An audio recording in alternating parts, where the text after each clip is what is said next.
Good morning dear student, सभी लोगों को मेरा नमस्कार। स्वागत करते हैं आप सभी का आपके अपने YouTube channel OD study point में। तो प्यारे दोस्तों, आज की क्लास में हम लोग स्टार्ट करेंगे मैथमेटिक्स का एक नया चैप्टर, जिस चैप्टर का नाम है डियर स्टूडेंट चाल तथा समय। चाल तथा समय चैप्टर को डियर स्टूडेंट आज की क्लास में इसके बेसिक कॉन्सेप्ट को बहुत ही बेहतरीन तरीके से कवर करने हैं। डियर स्टूडेंट, आज की क्लास में मैं आप लोगों को चाल तथा समय के बेसिक कॉन्सेप्ट को इस तरीके से एग्जांपल के साथ क्लियर कराऊंगा कि यदि आप पूरी क्लास अच्छी तरीके से देख लेते हो तो चाल तथा समय से कहीं से भी किसी भी प्रकार से एग्जामिनर क्वेश्चन पूछ ले, चाहे आपका पॉलिटेक्निक एंट्रेंस एग्जाम हो या आईईआरटी एंट्रेंस एग्जाम, आपसे छूटेगा भी नहीं। और किसी भी क्वेश्चन को डियर स्टूडेंट मैक्सिमम आप 5 से 10 सेकंड के अंदर सॉल्व कर सकते हो। बस एक बार बेसिक कॉन्सेप्ट को अच्छी तरीके से समझ लो, क्योंकि आपको भी पता है dear student concept is power. यदि आप कॉन्सेप्ट को अच्छी तरीके से समझ जाते हो तो उस चैप्टर से रिलेटेड कहीं से भी किसी भी प्रकार से क्वेश्चन पूछ ले, आप 100% एक्यूरेसी के साथ कम से कम समय के अंदर सॉल्व कर सकते हो। सबसे बड़ी बात ये है, आज की क्लास में हम लोग वंदे भारत ट्रेन को भी चलाने वाले हैं। यानी कि आज की क्लास में आपकी वंदे भारत ट्रेन भी इस क्लास में चलने वाली है। तो बहुत ही बेहतरीन तरीके से चाल तथा समय चैप्टर को हम लोग कवर करने वाले हैं। प्रत्येक कॉन्सेप्ट को आप ध्यान से समझिएगा, बहुत ही बेहतरीन क्लास होने वाली है। हमारी आपसे रिक्वेस्ट है डियर स्टूडेंट, जो भी स्टूडेंट अभी तक हमारे चैनल ओडी स्टडी पॉइंट को सब्सक्राइब नहीं किए हैं, सब्सक्राइब जरूर कर लेना और बेल आइकन को भी प्रेस कर लीजिएगा, जिससे हमारी अपकमिंग आने वाली वीडियो का नोटिफिकेशन आपको मिलता है। डेली बेसिस पर डियर स्टूडेंट मैं आपको पॉलिटेक्निक अथवा आईईआरटी एंट्रेंस एग्जाम के लिए बिल्कुल फ्री ऑफ कॉस्ट कंप्लीट तैयारी करवा रहा हूं, बिल्कुल डेडिकेशन के साथ। तो डियर स्टूडेंट हम लोग स्टार्ट करेंगे इस चैप्टर को और बहुत ही बेहतरीन तरीके से सारी चीजें हम कवर करने वाले हैं। बस आप ध्यान से समझते जाओ, क्वेश्चन को तो चुटकियों में आप मिला दोगे, तो ध्यान से समझिएगा। बहुत ही बेहतरीन तरीके से सारी चीजें हम लोग कवर करने वाले हैं। बस आप शिद्दत के साथ डियर स्टूडेंट क्लास फॉलो। आपको मैं इस तरीके से इस क्लास को पढ़ाऊंगा कि आपको कभी भी किसी भी प्रकार का डाउट रहेगा नहीं। मैं इस तरीके से इस क्लास को आपको पढ़ाने वाला हूं, तो ध्यान से समझिएगा डियर स्टूडेंट। आपका जो चैप्टर है चाल तथा समय, यानी कि स्पीड एंड टाइम, तो सबसे सिंपल और इंपॉर्टेंट जो फार्मूला होता है चाल तथा समय का, जो सबसे सिंपल और इंपॉर्टेंट फार्मूला होता है चाल तथा समय का, वो आपको पता है चाल बराबर क्या होता है, दूरी बट्टे का समय। ये सबसे सिंपल और सबसे इंपॉर्टेंट फार्मूला होता है चाल तथा समय का।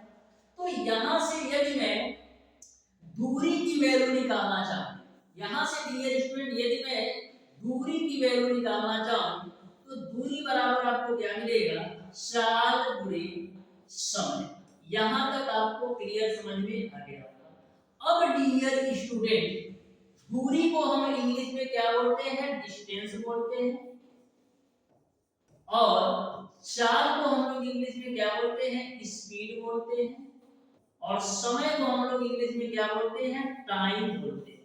ठीक है, तो डिस्टेंस को डियर स्टूडेंट हम लोग क्या लिखेंगे, डिस्टेंस को डियर स्टूडेंट हम लोग डिनोट करेंगे डी से, डिस्टेंस को हम लोग डिनोट करेंगे डी से, स्पीड को हम लोग डिनोट करेंगे एस से, और टाइम को हम लोग डिनोट करेंगे टी से। ऐसा इसलिए करना है डियर स्टूडेंट जिससे आप कम से कम समय में चाल तथा समय के क्वेश्चन को सॉल्व कर सको। बार बार आपको चाल दूरी समय ना लिखना पड़े। दूरी को आप d से रिप्रेजेंट करना, स्पीड को आप s से रिप्रेजेंट करना, और समय को आप t से रिप्रेजेंट करना। यहां तक आपको क्लियर है। अब कुछ बच्चों के दिमाग में यह भी आ रहा होगा कि आखिर में चाल होता क्या है। तो डियर स्टूडेंट एकांत समय में जो चली गई दूरी होती है उसे हम चाल कहते हैं। बिल्कुल सिंपल सा डेफिनेशन है कि एकांत समय में चली गई को हम चाल करते हैं। यानी कि यदि हम यहाँ से इस फार्मूले से यदि समय t का मान 1 ले ले, यहाँ से इस फार्मूले से यदि समय t का मान 1 ले ले, तो जो चाल होगा आपका दूरी के बराबर होगा। यानी कि एकांक समय में जो चली गई दूरी होगी उसे हम चाल कहते हैं। यहाँ तक आपको सारी बातें क्लियर है। अब डियर स्टूडेंट, चाल तथा समय चैप्टर में यूनिट कन्वर्जन का सबसे बड़ा खेल होता है। चाल तथा समय चैप्टर में यूनिट कन्वर्जन का सबसे बड़ा खेल होता है। आपको 95% क्वेश्चन ऐसे मिलेंगे जहां पर आपको यूनिट कन्वर्जन करना पड़ेगा। यानी कि आपको डियर स्टूडेंट जो दूरी दे रखा होगा मीटर में, और आपको जो चाल दे रखा होगा वो आपको दे रखा है किलोमीटर प्रति घंटा में। तो सबसे पहला काम आपका ये होता है कि यूनिट को समान कर दे। यानी कि दूरी यदि मीटर है तो चाल को भी आपको मीटर प्रति सेकंड में चेंज कर देना होगा। तो यूनिट कन्वर्जन का बहुत बड़ा खेल है चाल तथा समय चैप्टर में। तो ध्यान से समझिएगा यूनिट कन्वर्जन कैसे करते हैं। यूनिट कन्वर्जन कैसे करते हैं डियर स्टूडेंट, यूनिट कन्वर्जन कैसे करते हैं। जैसे यदि आपको कोई भी वैल्यू किलोमीटर प्रति घंटा में दे रखी हो, कोई भी वैल्यू यदि आपको किलोमीटर प्रति घंटा में दे रखी हो और आपको मीटर प्रति सेकंड में चेंज करना हो, तो किलोमीटर प्रति घंटा को मीटर प्रति सेकंड में चेंज करने के लिए हम 5/18 से गुणा करते हैं। कोई भी वैल्यू यदि आपका किलोमीटर प्रति घंटा में दे रखी हो, उसको मीटर प्रति सेकंड में चेंज करना है तो हम 5/18 से गुणा करते हैं। वहीं पर कोई भी वैल्यू यदि आपका मीटर प्रति सेकंड में दे रखी हो और आपको बदलना हो किलोमीटर प्रति घंटा में, तो हम क्या करते हैं 18/5 से गुणा करते हैं। यह बात आपको क्लियर है, अच्छे से दिमाग में नोट कर लेना। यदि हमको किलोमीटर प्रति घंटा को मीटर प्रति सेकंड में चेंज करना होगा तो हम क्या करेंगे 5/18 से गुणा, और मीटर प्रति सेकंड से किलोमीटर प्रति घंटा में बदलना होगा तो 18/5 से गुणा कर देंगे। एक दो एग्जांपल भी समझ लो जिससे आप अच्छी तरीके से समझ में आ सके। जैसे एग्जांपल के रूप में इस तरीके से ले सकते हो डियर स्टूडेंट, यदि आपको बोला जाए कि 54 किलोमीटर प्रति घंटा को मीटर प्रति सेकंड में बदलो, क्या 54 किलोमीटर प्रति घंटा को मीटर प्रति सेकंड में बदलो, तो 54 किलोमीटर प्रति घंटा को मीटर प्रति सेकंड में बदलना है तो हमको किससे गुणा करना पड़ेगा 5/18 से। तो गुणे आप कर दो 5/18, तो 18 तिया आपका हो जाएगा 54, यानी कि 5 तिया 15 मीटर प्रति सेकंड मिल जाएगा। तो इस तरीके से आपको यूनिट कन्वर्जन समझ में आ गया होगा। नेक्स्ट एक एग्जांपल और ले लेते हैं। जैसे आपको दे रखा हो कि 90 किलोमीटर प्रति घंटा को, जैसे आपसे पूछ लिया जाए कि 90 किलोमीटर प्रति घंटा को मीटर प्रति सेकंड में बदलो, तो किलोमीटर प्रति घंटा को मीटर प्रति सेकंड में बदलने के लिए हम 5/18 से गुणा करेंगे तो 18×5 90, यानी कि 5×5 25 मीटर प्रति सेकंड मिल जाएगा। तो यहाँ तक आपको सारी बातें क्लियर समझ में आ गई होंगी। अब दो एग्जांपल हम ले लेते हैं मीटर प्रति सेकंड से, यदि आपको किलोमीटर प्रति घंटा में बदलना हो। जैसे आपको दे रखा हो कि 20 मीटर प्रति सेकंड को आप किलोमीटर प्रति सेकंड में बदलो, तो मीटर प्रति सेकंड को किलोमीटर प्रति घंटा में बदलने के लिए किससे गुणा करते हैं 18/5 से। तो गुणे आप कर दो 18/5, तो 5 चौक को 20, यानी 18 चौक कितना मिल जाएगा 72 किलोमीटर प्रति घंटा। यहाँ तक आपको सारी बातें अच्छी तरीके से समझ में आ गया होगा कि हम यूनिट कन्वर्जन कैसे करते हैं। अब हम आगे चलते हैं डियर स्टूडेंट, आगे हम चलते हैं ध्यान से समझना, आगे हम चलते हैं ध्यान से समझना डियर स्टूडेंट। कभी कभी आपके एग्जामिनेशन में ऐसा क्वेश्चन पूछ लिया जाता है कि यदि दूरी समान हो और चाल आपको दे रखा हो तो ऐसे क्वेश्चंस को आप कैसे डील करोगे। तो ध्यान से समझना, बिल्कुल बेहतरीन कॉन्सेप्ट है। यदि आपको मैंने मान लिया कि A से B तक की दूरी है, A से B तक की दूरी है, ठीक है, ये मैंने दो बिंदुओं के बीच की दूरी ले लिया, जो कि A से B की तरफ, जो कि A से B की तरफ डियर स्टूडेंट हम लोग किससे x किलोमीटर प्रति घंटा की चाल से a से b की तरफ जाते हैं और b से a की तरफ डियर स्टूडेंट हम y किलोमीटर प्रति घंटा की चाल से आते हैं। तो यहाँ पर आप एक चीज देख रहे होंगे कि जो दूरी है वो समान है, यानी कि a से b तक की दूरी हम x किलोमीटर प्रति घंटा की चाल से जा रहे हैं और वही सेम दूरी b से a की तरफ हम y किलोमीटर प्रति घंटा की चाल से आ रहे हैं। सॉरी, ऐसे कंडीशन में यदि आपसे सापेक्ष चाल पूछा जाए तो जो सापेक्ष चाल का फार्मूला होता है वो आपका क्या होता है, सापेक्ष चाल बराबर आपका होता है डियर स्टूडेंट, सापेक्ष चाल बराबर आपका होता है dear student 2xy divided by x plus y। यह फार्मूला कब अप्लाई करना है, जब दूरी समान हो। ध्यान से अपने दिमाग में नोट कर लेना डियर स्टूडेंट, जब दूरी समान हो तो ऐसे कंडीशन में जो सापेक्ष चाल का फार्मूला होता है 2xy divided by x plus y kilometre प्रति घंटा। यह फार्मूला बहुत ही महत्वपूर्ण है, अच्छी तरीके से अपने दिमाग में नोट डाउन कर लेना। और यह फार्मूला तभी अप्लाई होगा जब दूरी समान होगा, जब दूरी समान होगा। यहाँ तक आपको क्लियर है। हम डियर स्टूडेंट एक एग्जांपल लेते हैं तो आपको और अच्छी तरीके से समझ में आ जाएगा। एक एग्जांपल लेता हूं तो आपको और अच्छी तरीके से समझ में आ जाएगा। जैसे आपका एग्जांपल इस प्रकार से है, ध्यान से समझना कैसे इसको सॉल्व करना है। देखो बोला है कि मोहन अपने घर से विद्यालय 60 किलोमीटर प्रति घंटा की चाल से जाता है तथा विद्यालय से घर 50 किलोमीटर प्रति घंटा की चाल से वापस आता है। तो मोहन की औसत चाल क्या है ये आपको बताना है। तो यहाँ पर आप एक चीज देख रहे हो कि मोहन क्या करता है, घर से विद्यालय जाता है 60 किलोमीटर प्रति घंटा से। ये आपका मान लो घर हो गया और ये आपका विद्यालय हो गया। तो घर से विद्यालय की तरफ डियर स्टूडेंट 60 किलोमीटर प्रति घंटा की चाल से जाता है और विद्यालय से घर जो है 50 किलोमीटर प्रति घंटा की चाल से आता है। यानी कि विद्यालय से घर जो है 50 किलोमीटर प्रति घंटा की चाल से आता है। तो आपको बताना है औसत चाल क्या होगा। तो यहाँ पर जो दूरी है घर से विद्यालय की वो समान है। तो ऐसे कंडीशन में जब कभी भी आपकी दूरी समान हो, औसत चाल पूछा है तो जो औसत चाल बराबर आपका क्या होता है, औसत चाल बराबर आपका होता है 2xy divided by x plus y kilometre प्रति घंटा। तो x की वैल्यू आपका कितना है 60, y की वैल्यू आपका है 50 और यहाँ पर 50 और 60 जोड़ोगे तो 110 से नीचे आ जाएगा।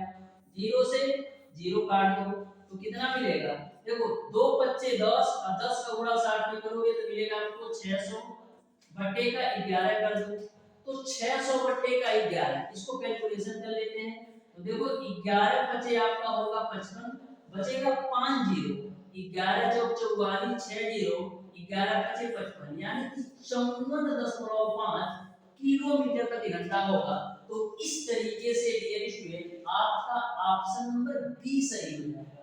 ऑप्शन नंबर बी जो होगा क्वेश्चन नंबर इस एग्जांपल का बिल्कुल राइट आंसर होगा 54.5 किलोमीटर प्रति घंटा होगा, 54.5 किलोमीटर प्रति घंटा होगा। तो यह आपको कांसेप्ट समझ में आ गया होगा। यदि दूरी समान हो और आपसे औसत चाल पूछा जाए तो उसका सिंपल सा फार्मूला होता है 2xy divided by x plus y kilometre प्रति घंटा। नेक्स्ट कांसेप्ट पर चलते हैं, ध्यान से समझिएगा। नेक्स्ट जो हमारा कांसेप्ट है ट्रेन कांसेप्ट। ट्रेन को बहुत ही बेहतरीन तरीके से हम चलाने वाले हैं। जैसा कि आप देख भी चुके हैं कि वंदे भारत में कोई नॉर्मल ट्रेन मैंने नहीं लेकर आया, वंदे भारत ट्रेन लेकर आया हूं जिसकी स्पीड 120 किलोमीटर प्रति घंटा।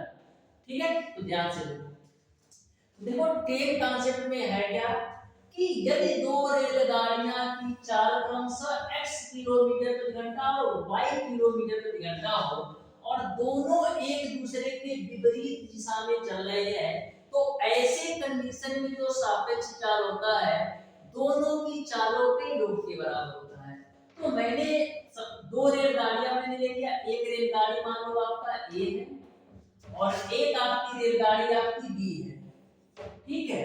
रेलगाड़ी ए की जो चाल है उसको मैं मान लेता हूं x किलोमीटर प्रति घंटा है। रेलगाड़ी ए की जो चाल है मैं मान लेता हूं x किलोमीटर प्रति घंटा है और रेलगाड़ी बी की जो चाल है वो आपका y किलोमीटर प्रति घंटा है। तो हमेशा ध्यान में रखिएगा यदि आपकी दो रेलगाड़ियां एक दूसरे के विपरीत दिशा में चले, यदि आपकी दो रेलगाड़ियां एक दूसरे के विपरीत दिशा में चले तो ऐसे कंडीशन में जो सापेक्ष चाल होता है वो आपका x + y किलोमीटर प्रति घंटा होता है। ध्यान में आप एकदम दिमाग में सेट कर लेना, यदि दो रेलगाड़ियां एक दूसरे के विपरीत दिशा में चले तो ऐसे कंडीशन में जो आपका सापेक्ष चाल होता है दोनों की चालों के योग के बराबर होता है।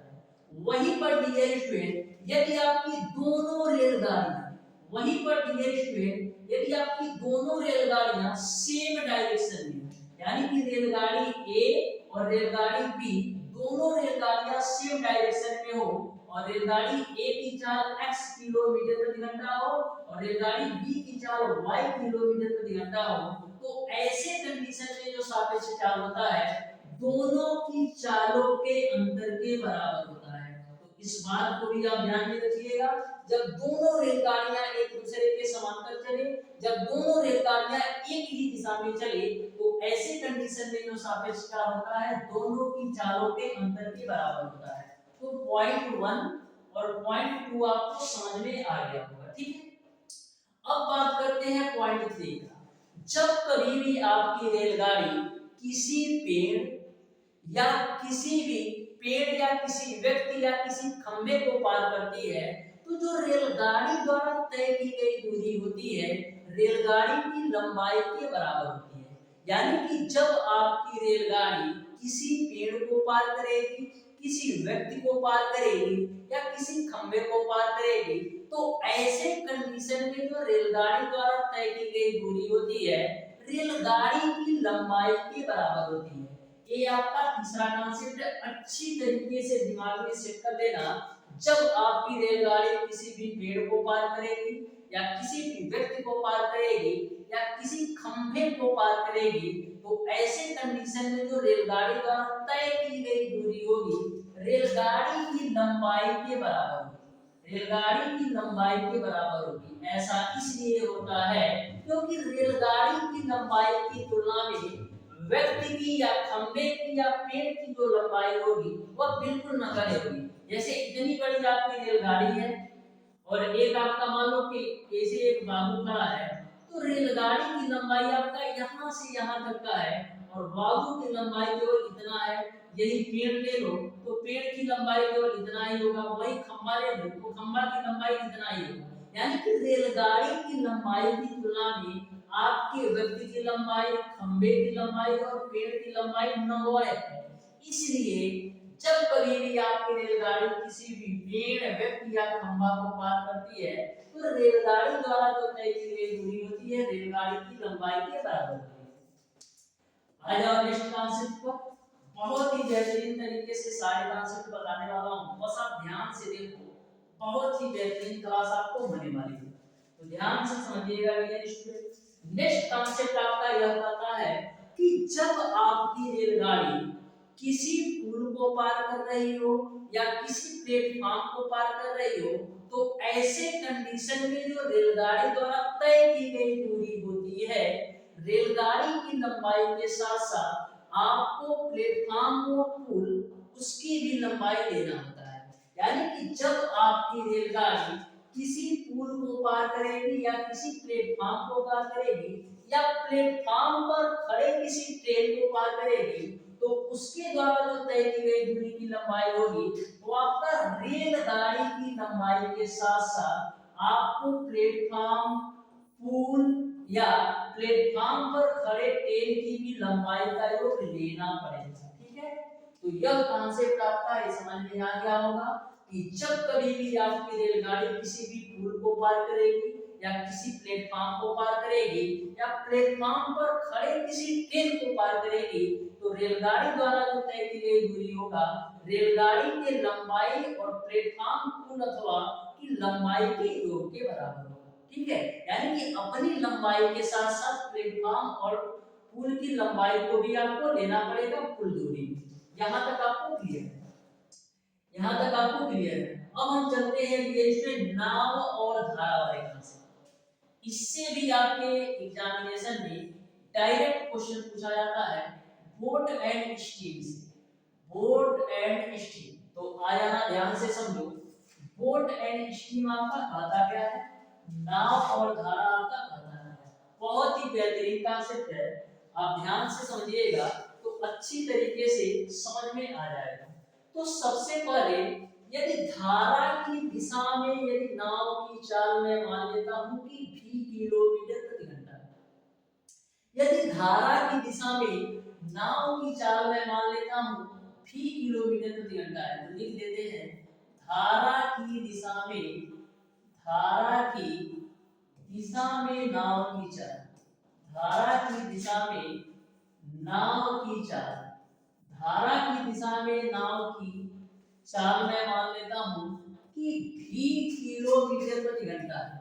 यदि मैं मान लेता हूं कि धारा की दिशा में जो नाव की चाल है वो आपका v किलोमीटर प्रति घंटा है, तथा धारा के विपरीत दिशा में, तथा धारा के विपरीत दिशा में नाव की चाल मैं मान लेता हूं, धारा की विपरीत दिशा में नाव की चाल मैं मान लेता हूं u। मैंने क्या माना कि यदि धारा की दिशा में नाव की चाल आपका v किलोमीटर प्रति घंटा है और धारा की विपरीत दिशा में यदि नाव की चाल u किलोमीटर प्रति घंटा हो, तो ऐसे कंडीशन में शांत जल में जो नाव की चाल होगी वो क्या होगी? ऐसे कंडीशन में शांत जल में नाव की चाल क्या होगी?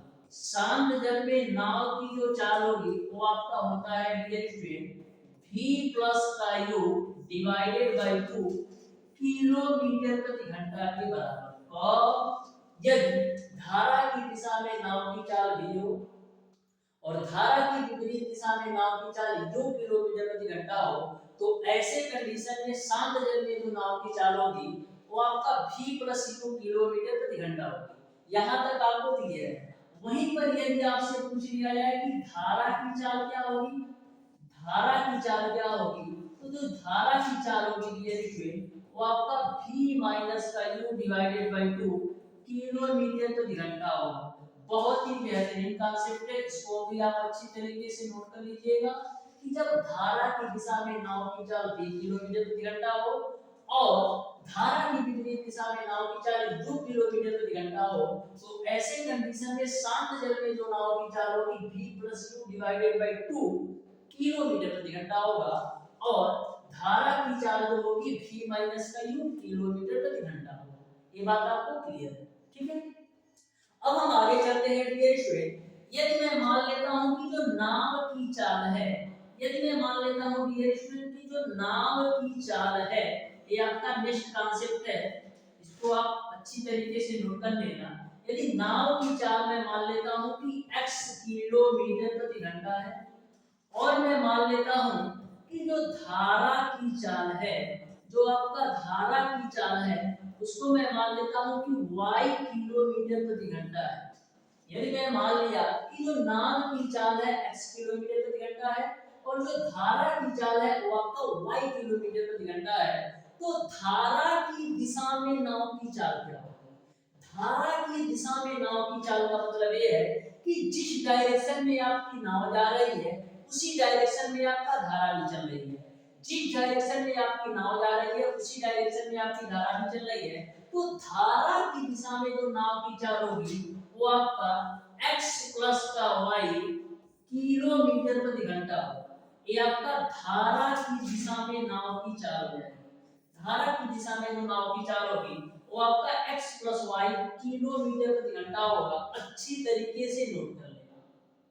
और यदि आपसे पूछ लिया जाए कि धारा की विपरीत दिशा में नाव की चाल क्या होगी, यदि आपके नाव की चाल x किलोमीटर प्रति घंटा हो और धारा की चाल y किलोमीटर प्रति घंटा हो, तो धारा की विपरीत दिशा में नाव की चाल क्या होगी? तो धारा की विपरीत दिशा में जो नाव की चाल होगी x माइनस वाई किलोमीटर प्रति घंटा है। यानी कि धारा की विपरीत दिशा में नाव की चाल का मतलब ये है कि यदि आपकी धारा इस तरीके से चल रही है, यानी कि यदि आपकी धारा इस डायरेक्शन में है, तो जो नाव का डायरेक्शन होगा इसके अपोजिट होगा।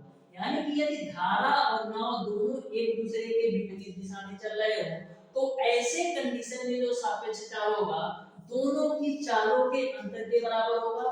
और यदि आपकी नाव भी उसी डायरेक्शन में जा रही हो और उसी डायरेक्शन में यदि आपका धारा भी जा रहा हो, तो ऐसे कंडीशन में जो सापेक्ष चाल होगा दोनों की चालों के योग के बराबर होगा। यहाँ तक किसी को कोई कंफ्यूजन नहीं होना चाहिए, ठीक है? यहाँ तक किसी को कोई कंफ्यूजन नहीं होना चाहिए। नेक्स्ट हम आगे चलते हैं, ध्यान से समझना मेरे स्टूडेंट। एक एग्जांपल हम लेते हैं और बहुत ही बेहतरीन एग्जांपल है और बहुत सिंपल क्वेश्चन होता है, ध्यान से समझो। एग्जांपल के माध्यम से यदि मैं कॉन्सेप्ट समझाऊंगा ना तो अच्छी तरीके से समझ पाओगे। देखो क्वेश्चन आपका इस प्रकार से है, यदि एक आदमी 30 किलोमीटर प्रति घंटे की गति से चलता है तो वह गंतव्य स्थान पर 10 मिनट देर से पहुंचता है, और यदि वह 42 किलोमीटर प्रति घंटे की चाल से चलता है तो 10 मिनट पहले पहुंच जाता है, तो आदमी द्वारा तय की गई दूरी बताना। तो सबसे पहले दिमाग में तुम्हारे ये आना चाहिए कि जो दूरी है वो आपका समान है, यानी कि वही दूरी जब आप 30 किलोमीटर प्रति घंटे की चाल से चलता है तो 10 मिनट पहले पहुंच जाता है, 10 मिनट देर से पहुंचता है। कब? जब 30 किलोमीटर प्रति घंटे की चाल से जाता है तो 10 मिनट देर से पहुंचता है। लेकिन वही दूरी जब वो 42 किलोमीटर प्रति घंटे की चाल से जाता है तो 10 मिनट पहले पहुंच जाता है, तो आदमी द्वारा तय की गई दूरी बताना। तो इसमें आपका एक कॉन्सेप्ट लगता है, देखो पहले क्या है 10 मिनट देर, पहले क्या है आपका 10 मिनट देर, ठीक है? यानी कि जब 30 किलोमीटर प्रति घंटे की चाल से चलता है तो 10 मिनट देर होता है, और जब 42 किलोमीटर प्रति घंटे की चाल से चलता है तो 10 मिनट पहले पहुंच जाता है। तो 10 मिनट पहले, यहाँ पर सारा खेल जो है वो आपका टाइमिंग का है। तो देर को हम क्या बोलते हैं?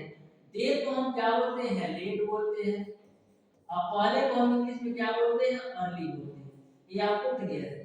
तो जब कभी भी यदि आपका एक बार देर होता है और दूसरी बार पहले पहुंचता है, तो ऐसे कंडीशन में जो आपका टोटल टाइम होता है दोनों समयों के योग के बराबर होता है, यानी कि जो टोटल टाइम होगा वो आपका 20 मिनट होगा। यही मैं आपको समझाना चाह रहा था। यदि एक बार लेट हो जाए, यदि आपका डियर स्टूडेंट एक बार लेट हो जाए और एक बार पहले पहुंच जाए, एक बार लेट हो जाए और एक बार अर्ली हो जाए, तो ऐसे कंडीशन में जो टोटल टाइम होता है दोनों की चालों के योग के बराबर होता है। लेकिन डियर स्टूडेंट यदि आपका पहले कंडीशन में भी लेट हो जाता है और दूसरे कंडीशन में भी लेट हो जाता है, तो ऐसे कंडीशन में जो टोटल टाइम होता है दोनों समयों के अंतर के बराबर होता है।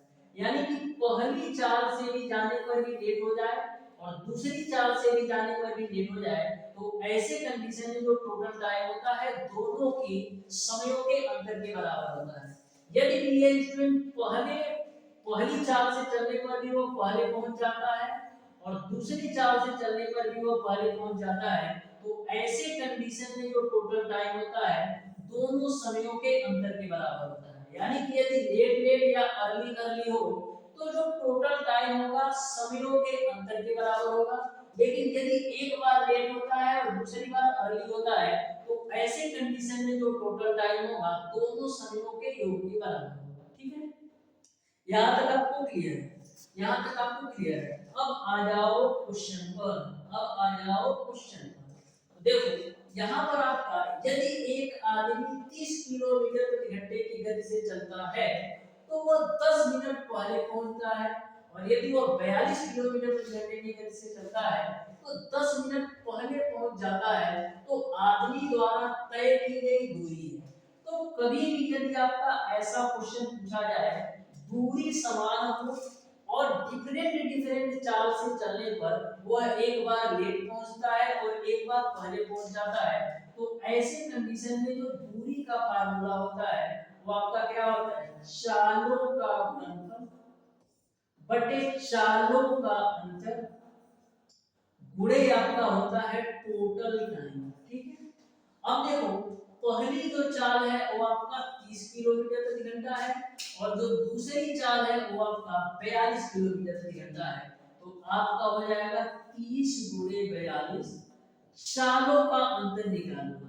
तो ऐसा मत लगाना कि माइनस प्लस लगा रहे हो, चालों का अंतर मतलब ये है कि बड़ी चाल में से आपको छोटी चाल लगा देना, कुछ नहीं सोचना है कि माइनस में आएगा कि प्लस में आएगा। बड़ी चाल में से छोटी चाल घटाओ तो 42 में से 30 घटाओगे तो नीचे आपका 12 आ जाएगा। गुणे टाइम क्या है, तो पहले 10 मिनट देर पहुंचता है, यानी कि 10 मिनट जो है अर्ली पहुंचता है, और जब 42 किलोमीटर प्रति घंटे की चाल से पहुंच जाता है तो 10 मिनट पहले पहुंच जाता है। 10 ये आपका 10 मिनट लेट होगा यार, 10 मिनट देर है ना तो लेट होगा, और ये आपका 10 मिनट अर्ली होगा। कब, जब वो 42 किलोमीटर प्रति घंटे की चाल से जाता है तो 10 मिनट पहले पहुंच जाता है, और जब 30 किलोमीटर प्रति घंटे की चाल से जाता है तो 10 मिनट देर से पहुंचता है। तो जो टोटल टाइम होगा डियर स्टूडेंट दोनों समयों के योग के बराबर होगा, यानी कि जो टोटल टाइम होगा वो आपका 20 मिनट होगा। ठीक है, तो टोटल टाइम में हम 20 रख देंगे। अब देखो चाल को मैंने लिया है किलोमीटर प्रति घंटा, चाल को मैंने लिया है किलोमीटर प्रति घंटा में, लेकिन यहाँ पर जो आपका समय है मिनट में है, जो आपका समय है मिनट में, ये आपका मिनट में है, तो मिनट को घंटा में चेंज करने के लिए 60 से भाग दे दो, 20 से काटो 60 को तो 3 बार में कटेगा, और क्या कटेगा 3 से काटो 42 को तो 3 एकम 3, 3 चौको 12, 6 से काटो तो 6 दूना 12 और 6 बच्चे 30 हो जाएगा। 14 का गुणा 5 में करोगे तो मिलेगा आपको 70, और नीचे आपका 2 है तो 2 से काटोगे तो 35 किलोमीटर मिल जाएगा, यानी कि उसकी जो टोटल दूरी है वो आपका 35 किलोमीटर होगा, यानी कि जो दूरी होगी वो आपका 35 किलोमीटर हो जाएगी। तो कभी भी यदि आपको इस तरीके से क्वेश्चन पूछा जाए तो सिंपल सा आप कॉन्सेप्ट यही ध्यान में रखना, डिस्टेंस बराबर चालों का गुणनफल बटे चालों का अंतर गुणे टोटल टाइम। ठीक है, यहाँ तक क्लियर है, यहाँ तक आपको सारी बातें क्लियर समझ में आ गया होगा। ठीक है, यहाँ तो इस तरीके से डियर स्टूडेंट चाल तथा समय से रिलेटेड जितने भी कॉन्सेप्ट थे मैंने टोटल कॉन्सेप्ट को अच्छी तरीके से क्लियर कराने का प्रयास किया है। फिर भी यदि आपको ऐसा लगता है कि यह कॉन्सेप्ट हमारा छूट गया है तो आप हमें कमेंट बॉक्स में कमेंट करके जरूर बताइएगा, उसको मैं जब मैं क्वेश्चंस को सॉल्व कराऊंगा तो उसमें मैं डिस्कस करूंगा। तो प्यारे दोस्तों आज की क्लास आपको कैसी लगी कमेंट बॉक्स में कमेंट करके जरूर बताइएगा। और फिर मैं एक बार बोल रहा हूँ डियर स्टूडेंट, यदि आपको क्लास का पीडीएफ चाहिए, यदि आपको डियर स्टूडेंट क्लास का पीडीएफ चाहिए तो आप हमारे व्हाट्सएप नंबर 7620175376 पर हाय लिखकर भेजिएगा, मैं आपको ग्रुप में ज्वाइन कर दूंगा, यानी व्हाट्सएप ग्रुप में ज्वाइन कर दूंगा। वैसे डियर स्टूडेंट इस वीडियो के डिस्क्रिप्शन बॉक्स में आपको व्हाट्सएप ग्रुप का लिंक भी मिल जाएगा, वहां से भी आप डायरेक्ट जुड़ सकते हैं, जिसमें मैं आपको लेटेस्ट इंफॉर्मेशन डेली की वीडियोस भी डालता रहूंगा, और उसके अलावा डियर स्टूडेंट जो भी क्लासेस हमारी होंगी उसका पीडीएफ भी वहां पर प्रोवाइड कर दिया जाएगा। तो डियर स्टूडेंट मिलते हैं नेक्स्ट क्लास में, तब तक के लिए धन्यवाद।